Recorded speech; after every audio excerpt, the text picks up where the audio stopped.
Kim Chiu at Paolo Avellino may bagong seryeng pagtatambalan.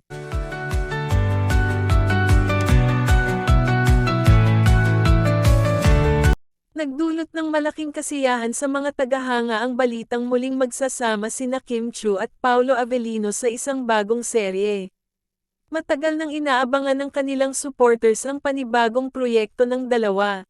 Kilala ang tambalang Kim at Paolo sa kanilang mahusay na chemistry sa telebisyon. Bukod sa kanilang nalalapit na world tour concert, may bago pa silang handog sa publiko. Ito ay ang seryeng pinamagatang Kopino. Ang nasabing serye ay inaasahang magbibigay ng kakaibang kwento sa mga manunood. Tatalakayin dito ang ugnayan ng kulturang Filipino at Korean. Ipapakita rin sa serye ang mga hamon at karanasan ng mga taong may dugong Pinoy at Koreano. Maraming netizens ang agad nagpahayag ng kanilang excitement sa social media.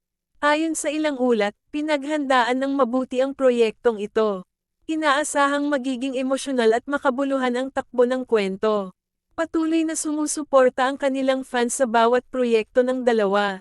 Marami ang naniniwalang muling papatok ang kanilang tambalan.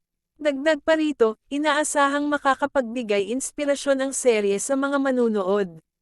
Sa pagbabalik ng Kim Pao Tandem, siguradong mas lalong iinit ang telebisyon sa kanilang bagong proyekto.